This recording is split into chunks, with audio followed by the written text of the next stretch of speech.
Hi, my name is Olivia Pipres and I'm originally from St. Louis, Missouri. When I was in the environmental studies program at Kansas State, I actually went to school at K-State thinking I wanted to be an architect, but once I got an opportunity to learn a little bit more about the different professions within architecture, I realized that the creative opportunity within landscape architecture is honestly endless, so that just seemed like the perfect fit for me.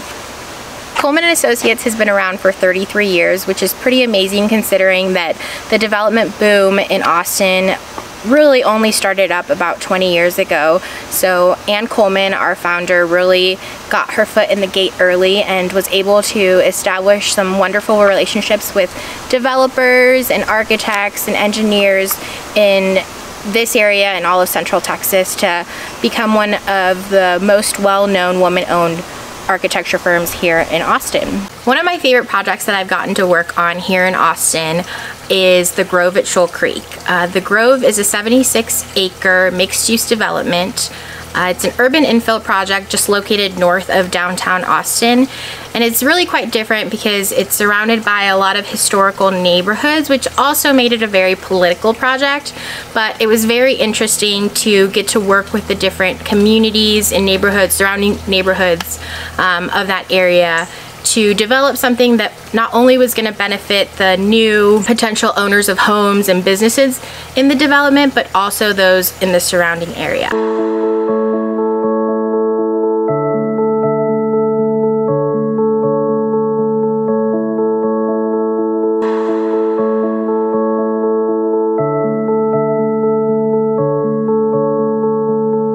Hi, I'm Selina Armstrong, a 2007 graduate of the KSU's Landscape Architecture program.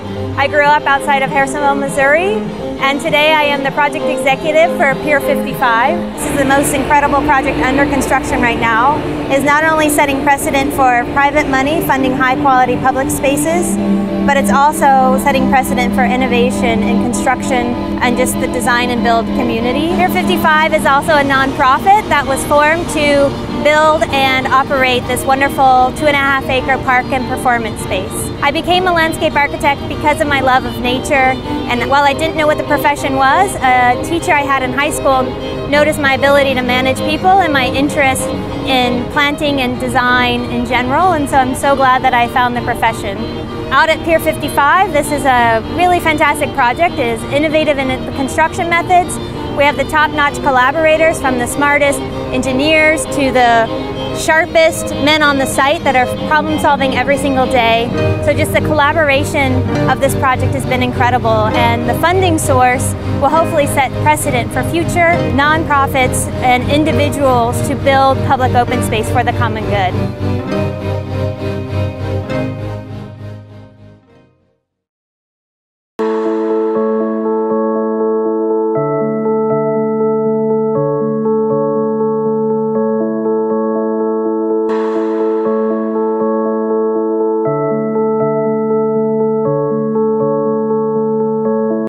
Hi everyone, my name is Drew Jordan and I'm a landscape architect, zoological designer, and associate at WDM Architects.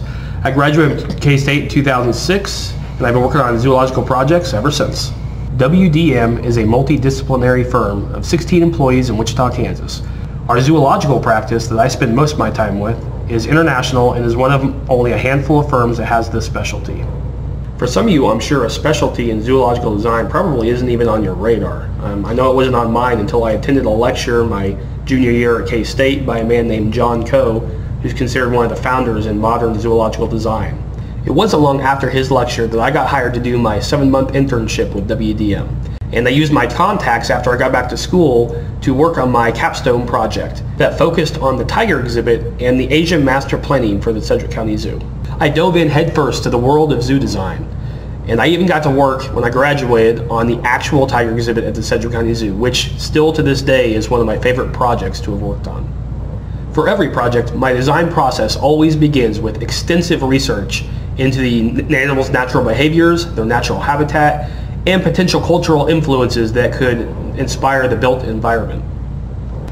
I design zoo habitats because I think it's my chance to inspire people to care about the natural world around them and abroad.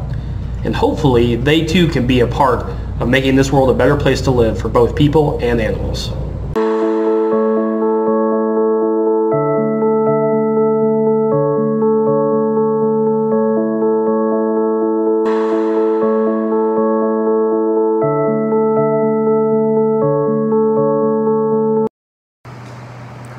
Hi, my name is Lauren Ewald. I'm a K-State grad, go Wildcats. I graduated the year of 2013 with a Master's in Landscape Architecture.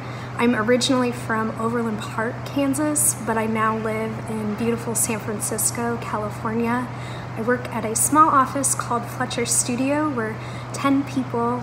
We do landscape architecture and urban design. It's a sole proprietorship, but very progressive and very forward-thinking company.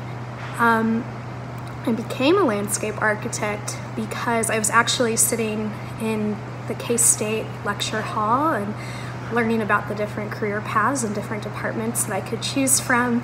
And I originally thought I wanted to do architecture or interior architecture, and I didn't really know anything about landscape architecture until that class. And I realized that being a landscape architect, I would have more of an opportunity to design public open space, and that was super intriguing to me, so that's why I'm here today.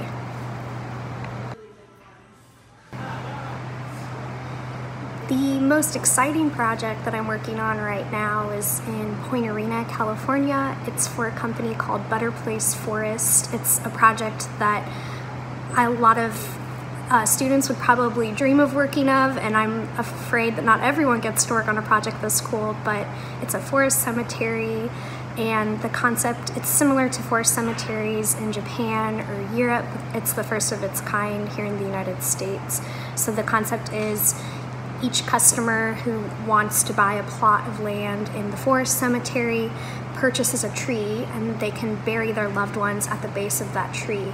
There's no tombstones. All of the markers are actually little 3-inch survey marker discs, and on those discs the name is listed, date of birth, date of death, that sort of thing. And the cremains are spread, so the cremains are mixed with wildflower seed and compost so that the acidity of the cremains doesn't harm the root of the trees. And so we're the prime on that project, so we hire the architects and other consultants that help us envision what these projects can become and how they become meaningful for folks going through a really difficult time and that needs spirituality in nature and wherever they find that spirituality.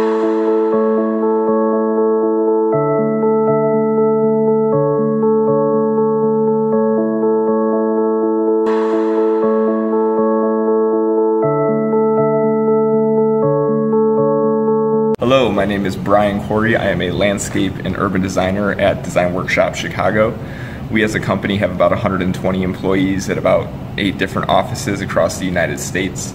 I graduated Kansas State in 2018 with a Master's in Landscape Architecture. When people think of designers, they often think of people who have great graphic skills, who draw wonderful, beautiful drawings to communicate their design right there on a napkin. But in reality, we often do things like this, just scribbles that get ideas down on paper and are really rough, and they ultimately turn into things that may be a little bit more refined, a little bit more illustrative, and then we'll take it into a computer and make it actually graphically pleasing to communicate with the client to get more feedback.